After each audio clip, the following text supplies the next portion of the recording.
Hello to you all. It is a pleasure to take part in this year's series of lectures organized by the Eurasia Foundation and the Complutense University of Madrid. My name is Eugenio Luján and I am Professor of Indo-European Linguistics at the Complutense University. As you know, the focus of this year's lectures will be on narratives of sustainability in the Anthropocene, interdisciplinary dimensions. And in this lecture, I will be focusing specifically on sustainability and inequality, a look on Indian castes. I have chosen this topic because I think that it will be interesting for you, because castes are very specific to India. We find all kinds of discriminations in other countries. I mean discrimination according to gender or discrimination according to social classes, among many others. But the question of caste discrimination is peculiar to India because it depends on the religions that we find in this country. I have organized this talk in 5 sections.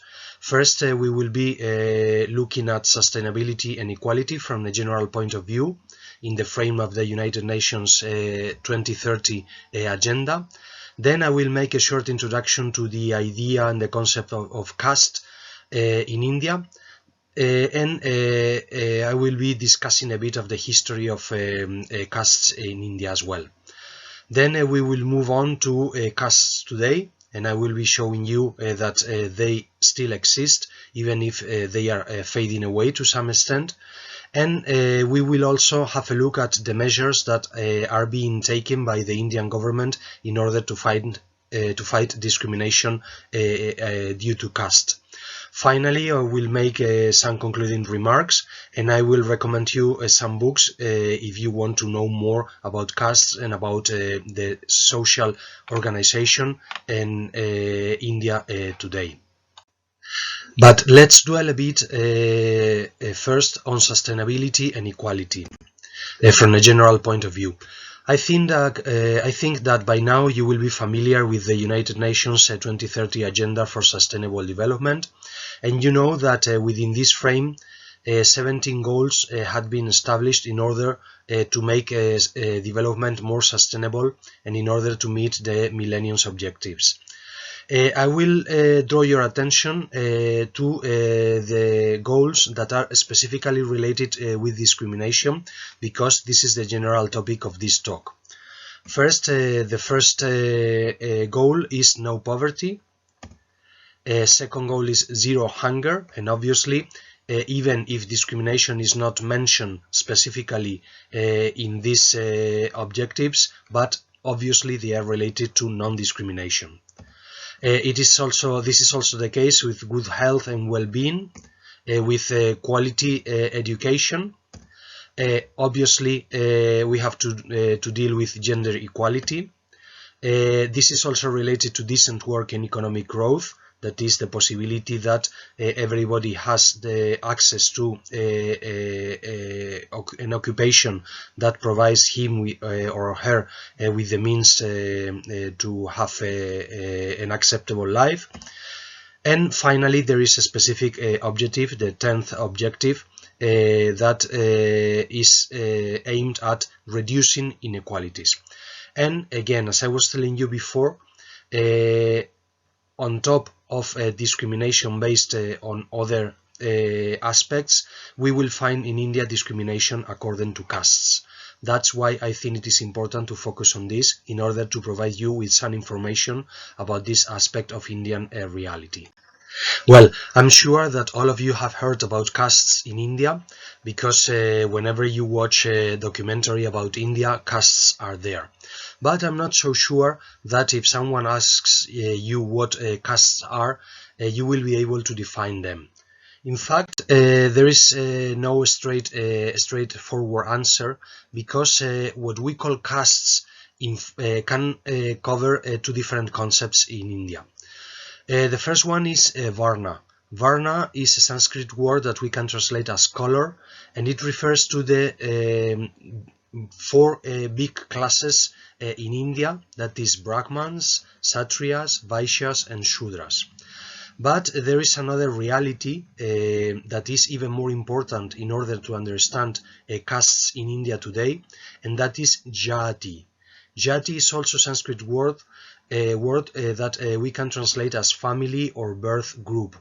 And it is basically related to occupation and to the possibilities that a person has according to the family he or she belongs to. So we have to bear in mind that when we read the word castes, we always have to ask ourselves whether we are dealing with Varna, with this general division in 4 classes, or we are dealing with jati that are more specific, as we will be seeing in a moment. If we focus now on Varna, or the 4 big castes in India, we have to be aware that there is a fundamental division between upper castes and low castes.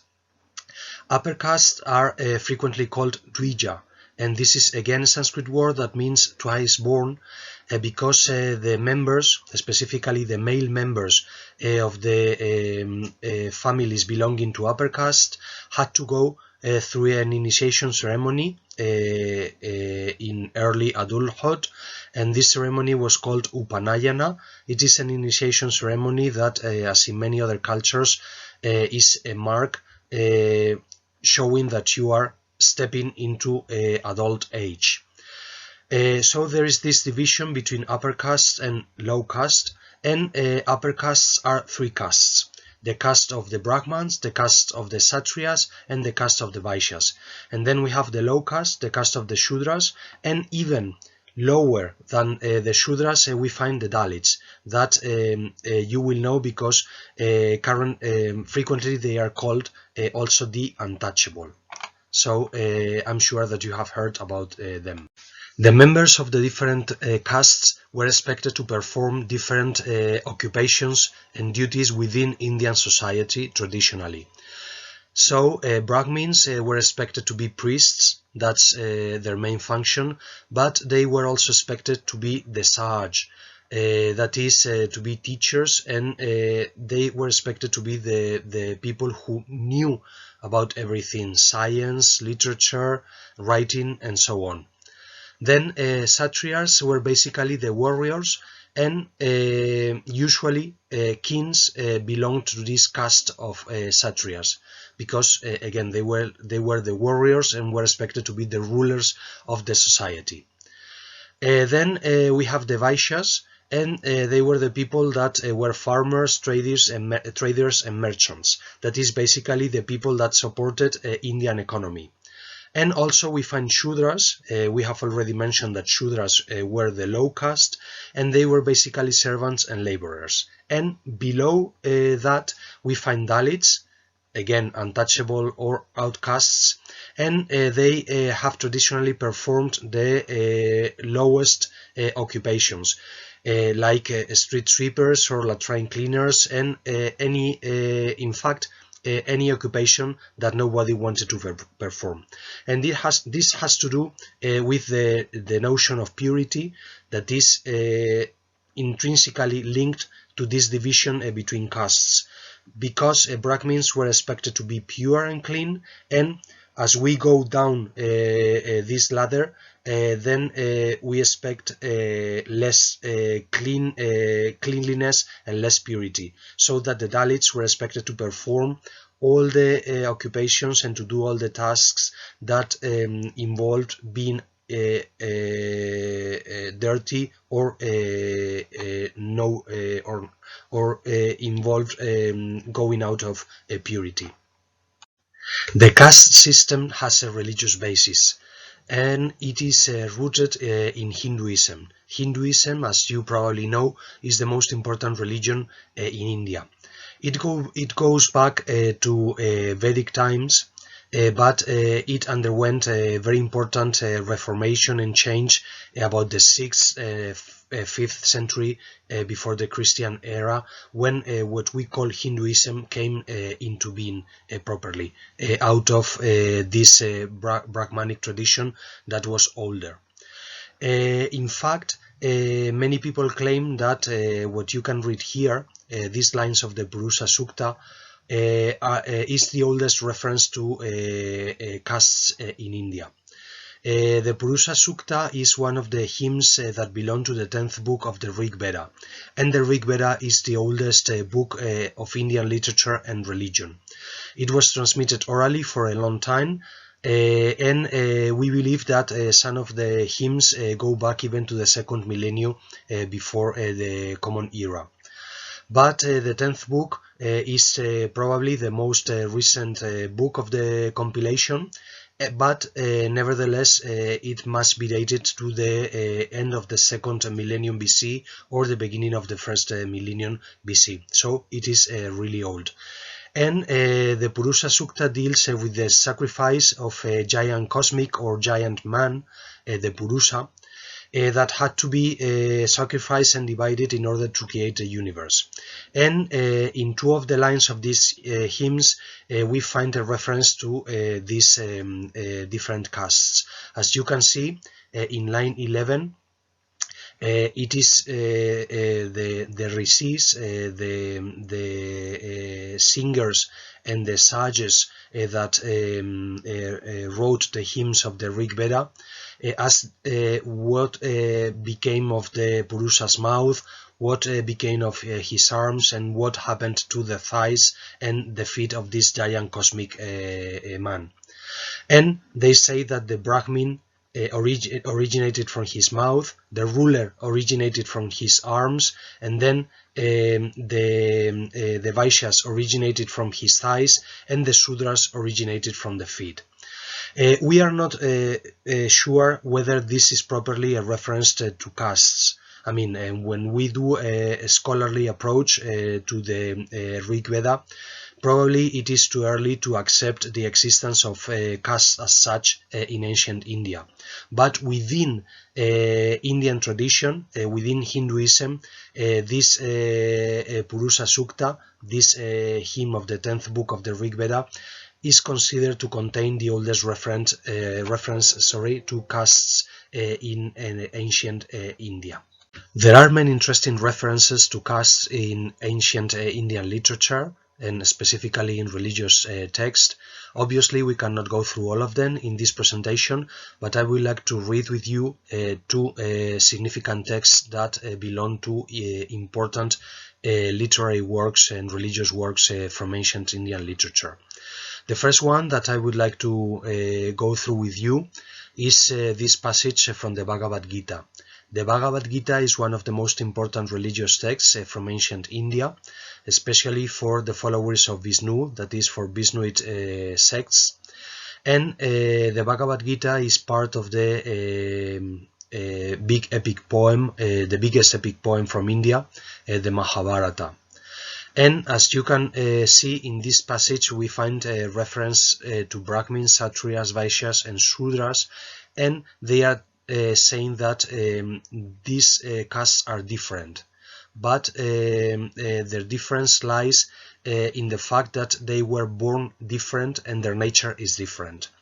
As you can see, they say that the works of a Brahmin are peace, self-harmony, austerity and purity, loving forgiveness and righteousness, vision and wisdom and faith. So basically they say that they have to have virtues that are related to knowledge and religion. Then they go on and say, these are the works of a Kshatriya, a heroic mind, inner fire, constancy, resourcefulness,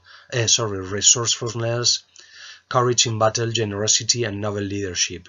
So basically they have they must have virtues that are related to fighting and being rulers. Then they go on and say that trade, agriculture and the rearing of cattle are the basic occupation of the Vaishya. So they have to do with the productive part of the economy. That is something that we don't find for the other 2 upper classes, because you can see that Brahmins are basically expected to devote their lives to religion and study, and then the Kshatriyas must be the rulers and the people who are in charge of defending the whole social group. And then in the lowest part of the scale we find the Shudra, and basically Shudra are expected to serve the other castes. that is what we find in this very relevant work, the Bhagavad Gita. One of the most important works in order to understand Indian society and Indian tradition is Manu's Code of Law. We find in the different Vedic schools the tradition of having like treatises that deal with dharma, that is duties, not only religious duties but also the way of life.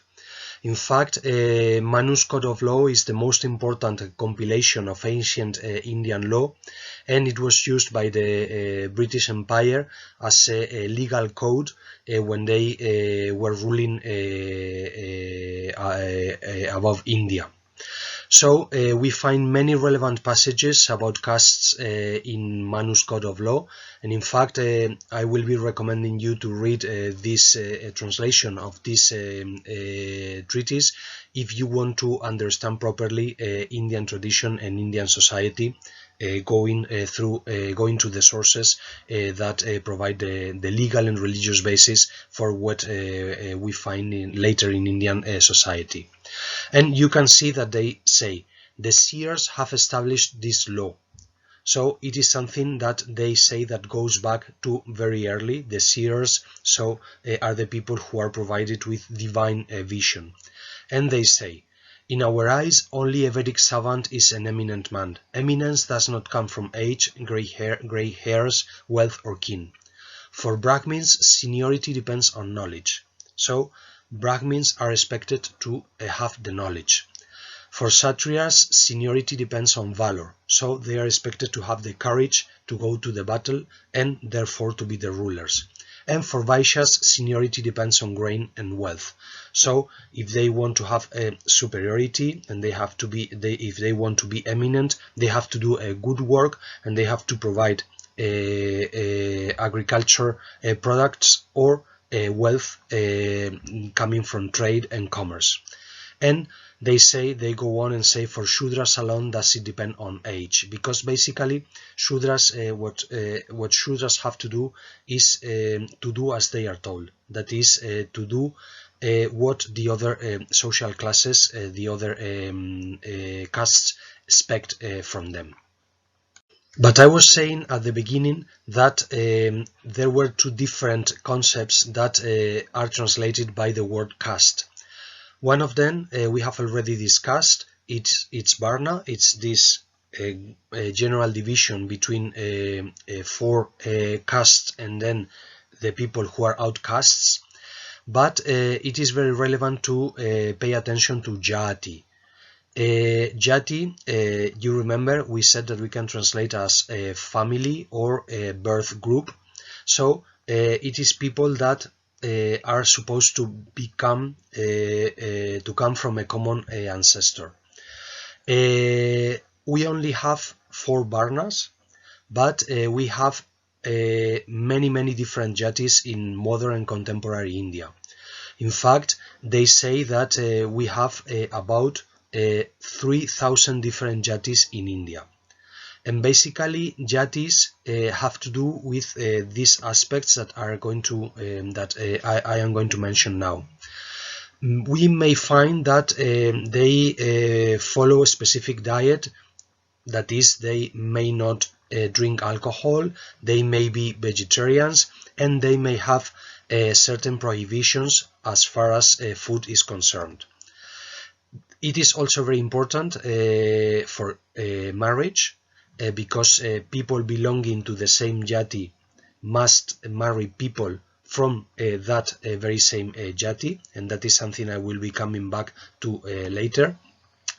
In many cases, people belonging to the same Jati have the same rituals, and they show a special devotion to a specific deities. That is, these family groups are specially related to specific deities, and they are expected to have a specific kind of education, and what is more important, to perform only certain occupations. And that is what is the most characteristic of Jatis. That is why I have underlined marriage and occupation, because basically these are the two most important aspects that we have to pay attention when we are dealing with a specific jati. They have to marry within the jati, and they are expected to have a specific occupation, and it is considered to be an offense against the religious law to do an occupation that you are not expected to do. That is one of the most important things that we have to bear in mind when we are dealing about Indian castes. And this is valid not only for Jati but also for Varna. Some people think that castes in India are basically like social classes in other countries. And this is also partially so, as we will be seeing with some of the materials that I have prepared for you.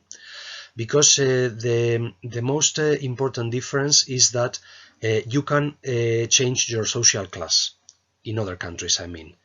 I know that it is difficult, that people have many difficulties to change their social classes, but there is no religious prohibition about having a better life. For instance, if you stop to think about the usual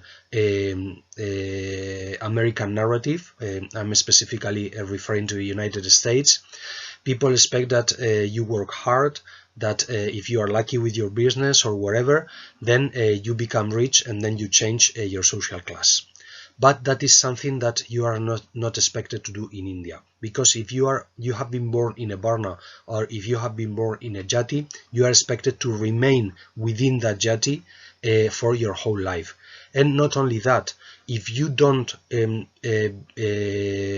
behave as you are expected, because if you are a Brahmin, you have to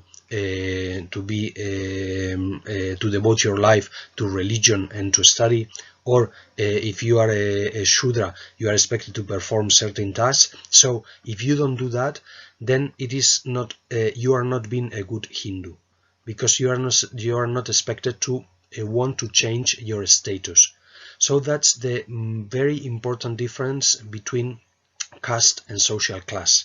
You cannot expect you cannot escape your caste, and furthermore, you are not expected to try to escape it, because if you have been born into it, it is because in your reincarnation you deserve to have been born into that specific jati or into that specific caste, generally speaking, and then you have to behave accordingly to what you are expected. And this is not what happens with social classes. For instance, we have also read the typical fairy tale in which a prince marries a woman coming, I don't know, from a village or wherever, and she becomes a princess. That is something you cannot expect in Indian traditional narratives, because if you have been born into a specific caste, you are expected to remain within caste for your whole life.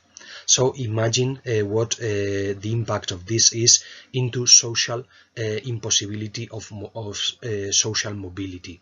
That is, social mobility is not expected to happen in traditional India, and that is something that we have to bear in mind when we are dealing about castes in India, whether we are referring to Varna or whether we are referring to Jati.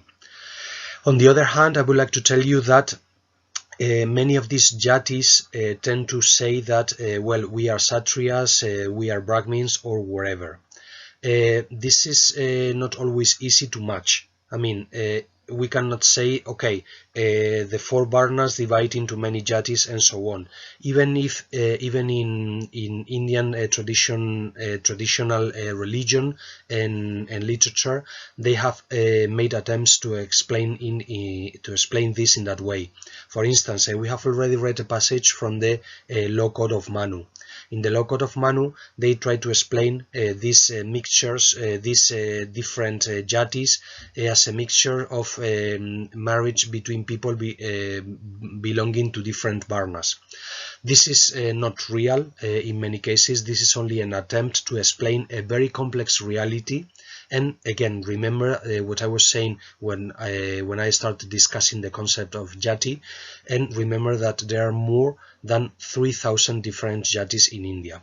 That doesn't mean that we find the 3,000 different jatis everywhere. It is basically in a village we may find, like, I don't know, in many cases about 30 different jatis.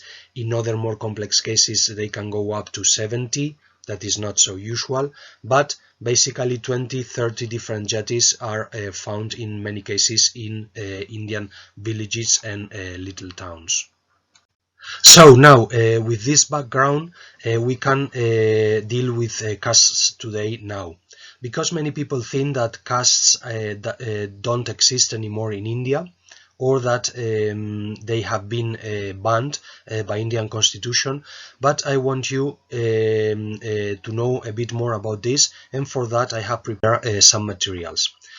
Now I would like to ask you to stop the presentation here and click on the link that I have put on the picture there. If it is not working, you can copy paste the link that I have put below, but please stop the presentation here. You watch the video and then you come back to the presentation, because it will be interesting to watch that video before we go on. Well, as you have seen, the problem was that there was only one source of water in a village in Madhya Pradesh in central India, and people belonging to the upper class didn't allow Dalits to use the same well. You may wonder why they didn't want the Dalits to use the same well. Well, remember the notion of purity. Many people think that using the same source of water, or being next to a Dalit, or being touched by a Dalit involves being dirty and involves not being pure.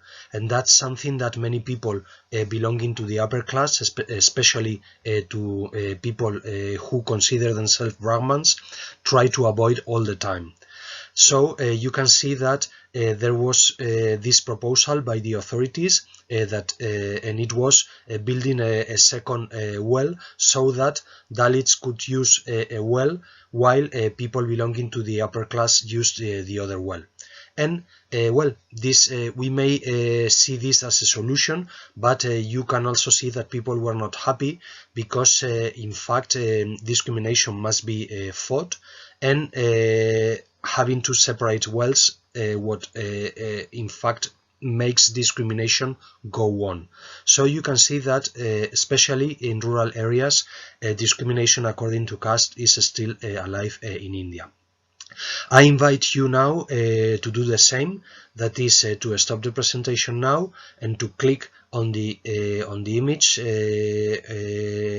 again on this new one, or if it's not working, copy paste the link that I have provided below, and watch the video and then come back again to the presentation and we will go on.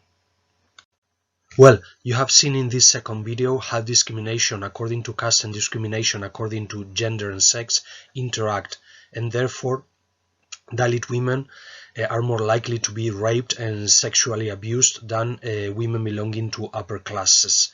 And you see how life in a village is made more complicated, because this differentiation between castes that basically don't have an interaction with each other.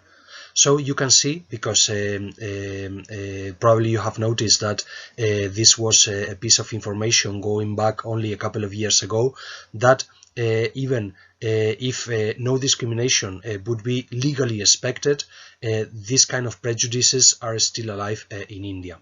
In fact, this also has a reflection in other aspects of life. For instance, I mean, we cannot cover everything, but for instance, if we look at statistics, and I have put this information here on this slide, following the National Sample Surveys Office, if we look at morbidity and healthcare surveys, we find, for instance, that the life expectancy is lower for lower castes and other backward groups than for upper classes. If you look at the statistics here, you can see that the life expectancy for ST, and that is the abbreviation for scheduled tribes, is the lowest, and then we have also a lower life expectancy for SC, that is scheduled castes. This is the official terminology for Indian government to refer to people who suffer discrimination because they belong to tribes. There are tribal people in India, and they are recognized as such, and people belonging to discriminated castes, they are called scheduled castes, because, as we will see, there are specific programs also in order to fight this discrimination. But you can see that discrimination according to caste has a reflect in aspects that in other countries basically have to do with social classes, and it is having a lower life expectancy than people belonging to upper castes. So you see that besides discrimination according to other factors and to other aspects that we have in other countries, when we are dealing with India, we have also to be aware of this discrimination according to castes that still exists today. And this has a reflection on movies too. I suppose that all of you have heard about Bollywood, that is the Indian counterpart to American Hollywood, and probably you know that India is the biggest producer of movies in the world. That is, it is not the United States and the Hollywood industry, but India is the country in the world that produces most movies per year. I don't know if you are familiar with them, but if not, I would advise you to watch one of these Bollywood movies. In fact, well, they are usually musicals. People dance, and what it's interesting for us now is the fact that even nowadays, because well, I have put here still from a movie called Dadak that you can see was made in 2018, and in many Bollywood movies we find a plot that is related to caste, in the sense that well, Bollywood movies are in many cases love movies, and in many cases also the main plot is a boy belonging to a different class from a girl falls in love with her, and she falls in love with him, but they have to fight the prejudices because they belong to different castes. And don't think that there are always happy ends, because in fact it is usually not the case. It is usually a forbidden love. It is impossible because they belong to different castes, or else they have to escape from their families in order to marry or whatever, because they won't allow for them being together because they belong to different classes. So you can see that even in cinema you find this reflection.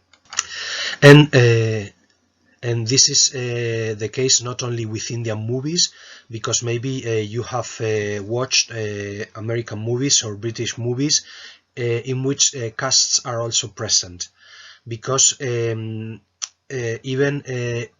families that come from India but are living, I don't know, in Canada or in the United States or in the United Kingdom, they will allow their children to interact with people belonging to other classes, or just Western people that don't belong to an Indian caste.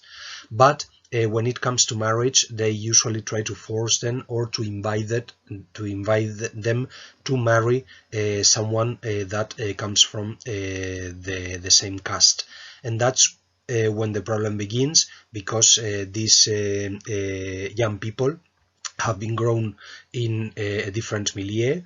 I mean, Canada, United Kingdom, or wherever, and they don't want to follow the rules that their families want to follow. So there is a conflict, and probably you have watched movies that deals with that.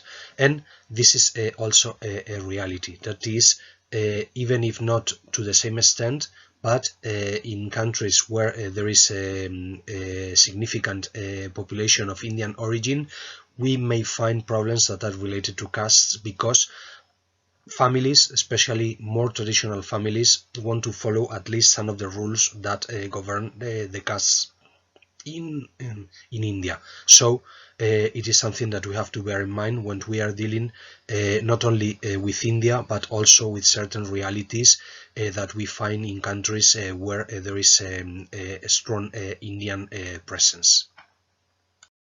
Okay, by now maybe you are wondering, but what's going on, in the sense that nobody is fighting this discrimination according to caste?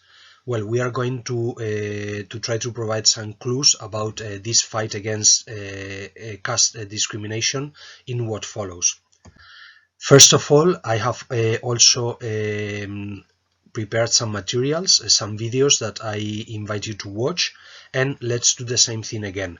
Stop the presentation now, click on the image, or copy paste the link below, and then you come back to the presentation, because we will be discussing some of the aspects that you can watch in those videos. Okay, have you already watched it?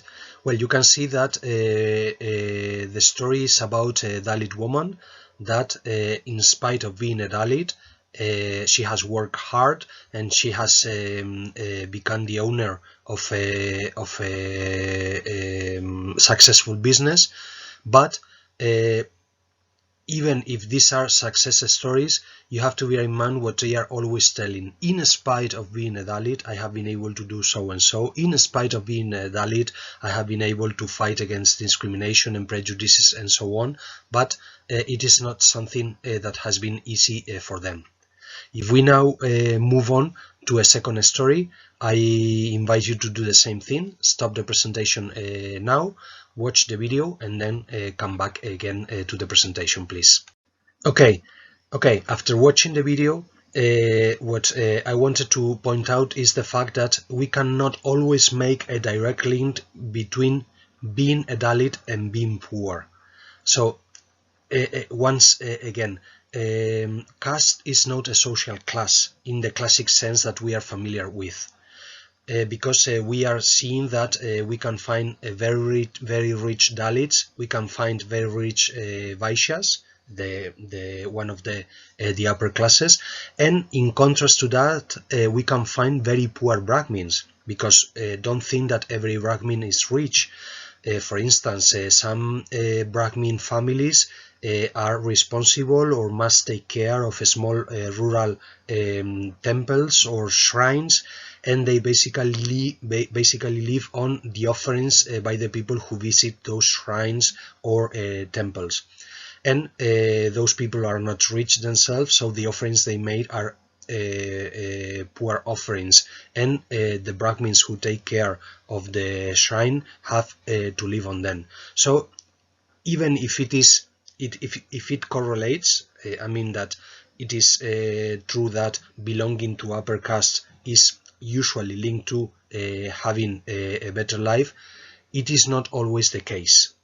So it's not social classes, as I was mentioning before.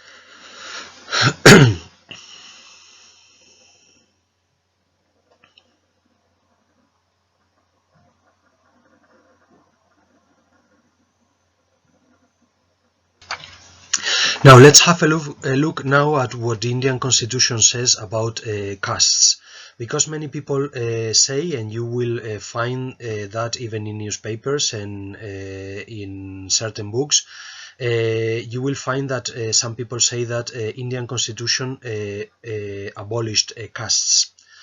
In fact, it is not exact, because constitution is something that cannot rule out religion, in the sense that if people believe in a certain religion, constitution cannot say that cannot change a religion. What a constitution can do, and in fact the Indian constitution does, is to say that discrimination according to caste is illegal.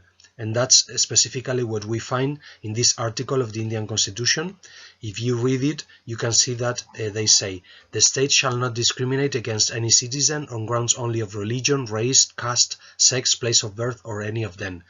This is an article that we can find in any constitution, I mean in any Western constitution, because it bans discrimination, but you can see that in addition to what we usually find, that is discrimination according to religion, sex, or whatever, they add caste. So discrimination according to caste is not legal. And if we go on reading, you can see that they say, no citizens shall, on grounds only of religion, race, caste, sex, place of birth, or any of them, be subject to any disability, liability, restriction, or condition with regard to access to shops, public restaurants, hotels, and places of public entertainment, or the use of wells. We were seeing that before. Tanks, bathing ghats, roads, places of public resorts maintained wholly or partially with government funds, and so on. So what is interesting here is that if they have to mention specifically these types of discrimination, I mean access to shops, public restaurants, the use of wells, and so on, it is because this kind of discrimination was found at the time when the Indian constitution was written. That is, after the independence, the Indian independence in the 40s of the 20th century. But we have already seen that some of these forms of discrimination are still alive today, so it is important that they are mentioned in the Constitution in order to be able to fight against discrimination, even if the prejudices are still there in the society. Now, but this is only legislation, but is there something more besides stating that discrimination according to caste is illegal? Well, I have already mentioned this concept of scheduled tribes, scheduled castes, and there is also the concept of other backward castes. And there are specific programs to promote access of these traditionally discriminated social groups. There are measures in order to promote their access to better education, or for instance, having places in administration. In fact, there are quotas for admission in universities that favor people coming from these traditionally discriminated groups, and there are also quotas for access to public places in administration. I mean, some people have contested this because they say that it is not based on merit, because people coming from these disadvantaged social groups would have it easier to have access to this education. For instance, I'm thinking about medical school. Like in many other countries, having a place in order to become a doctor is difficult, also in India, and some people have complained that for someone coming from a lower caste it's easier to have access to some places than from people with a better education but belonging to an upper caste. And this is always the same problem with quotas. It is very difficult to find a balance between promoting access of people that have been traditionally discriminated, and ensuring that there is equality in having opportunities to have access to those positions or to those places in university. I have put this here. There is not a link on this image in this case. Always only to mention that very recently you can see that it is an information from November 2022.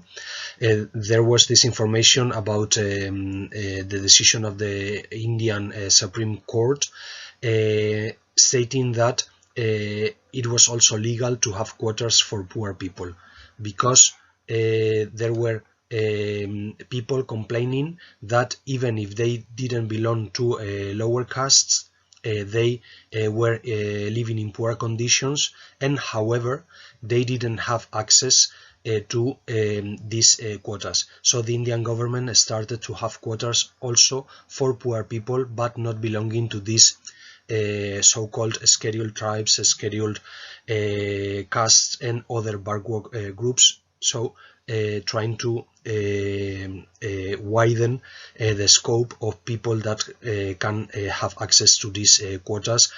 I mean, for education, access to public places, and so on. And then socially, we also have to be aware that living in a big city is not the same as living in a village, because in urban milieus people don't know each other, in the sense that they don't know the caste that the other people belong to. For instance, if you are going in public transportation, in the subway, or if you are sitting on a bus, you cannot know what the caste of the people sitting next to you is. And in contrast to what happens in a village, where everybody knows each other, so they know the caste that people belong to, and that makes it easier to keep these prejudices and discrimination. In fact, people living in cities show that to a certain extent castes are fading, and people pay less and less attention to caste. However, I mean, even if we have to be positive and know that discrimination according to caste is going down in India, however, there is an aspect in life that still shows a strong reluctance to give up totally this caste system, and it is marriage. I have already mentioned marriage when dealing with Jati. And well, this is a picture I took from an Indian newspaper, and in many Indian newspapers you can still find sections on matrimonials. That is, people who are looking for a bride or a groom for their sons or their daughters, and they want them to belong to the same castes they belong to. In fact, it is interesting to know that still today in India, about 80% of the marriages are arranged marriages. Modern families at least allow the boy and the girl to meet before the marriage and to see whether they can get along with each other. And if they say that they cannot get along with each other, they won't impose them the marriage.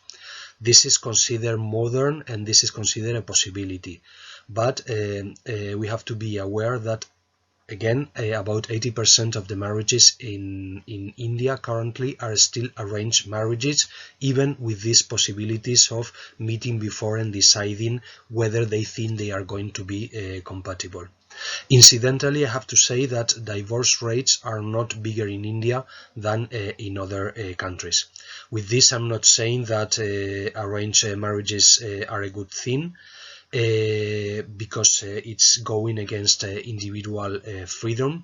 But I just wanted to make the comment because it's something that it's quite intriguing for us who are outside this system and who live in societies in which arranged marriages wouldn't be considered acceptable, and so that's why I was dropping the date. But again, this is one of the most this is the most conservative area concerning castes, the idea of marriage. Many people that wouldn't have any prejudice in order to interact with people belonging to other castes and so on. However, still have a prejudice when it comes to marriage. And I was referring also to the problem for boys and girls that had been born and raised in other countries but come from Indian families, and it's a very big problem, a shock and a source of important conflict for families when their families want to marry them to a distant cousin, for instance, because they have to get married within the castes. Finally, a few closing remarks and some recommended books. First of all, we have to frame this whole idea of castes within the idea of hierarchy in India. And we have to be aware that this is very important in India, certainly more important than in other countries. For instance, this is a quotation that I have taken from one of the books that I will recommend you to read, The Indian Psyche by Sudhir Kakar, and he states, "For an Indian, superior and subordinate relationships have the character of eternal verity and moral imperative, and the automatic reverence for superiors is nearly a universal psychosocial fact." Sudhir Kakar is one of the most relevant social scientists that have worked on India, and you can see that he finds out that this notion of hierarchy is deeply rooted inside Indian mentality even today. In fact, and this is just a kind of joke, you can still find in India, you usually find in India this, they put this, don't forget your status. And it's something they put because everybody's blowing their horn in order when you have to pass a track or something, but it's related to this idea of superiority, and it's saying be aware of who you are and behave accordingly. That's the idea, and that's deeply rooted in Indian mentality. And again, this is a quotation of another book that I'm going to recommend you by Varma, being Indian, and he states, "A civil servant, say a diplomat or a senior administrator, well educated and otherwise quite urbane, will consider it blasphemy to call his minister by his first name. He will not even address him as Mr." So when working in India or doing business with India, we have to be aware of this because it can be a source of conflict. And in fact, even nowadays in Indian companies, the idea of hierarchy is much more respected than it is in Western countries or in the United States, when we tend to think about organizations as flatter than they usually were in the past. But this is not the case in India. So this idea of caste is not something, let's say, that is not related to other aspects of Indian mentality, but has to do with this idea of hierarchy, and it's rooted in Indian traditional mentality. Well, this is the end of the presentation. I hope that it has been interesting for you, and for those of you who want to read a bit more, here are my recommendations. If you are going to read only one book about contemporary India, this is my recommendation. I suggest to read The Indians, Portrait of a People by Sudhir Kakar and Katerina Kakar. It is a 200-page book, but it's very informative about Indian mentality and Indian society today, with references to classical texts of India and the origins of the ideas in the history of India. I also recommend you these two books if you want to know more about contemporary India. The first one I have already mentioned in the presentation is by Pavan Varma, Being India, and the other one I recommend is by Edward Lewis, In Spite of the Gods, The Rise of Modern India. And if you want to know a bit more about India's history, this is my recommendation, Al-Basham's The Wonder That Was India.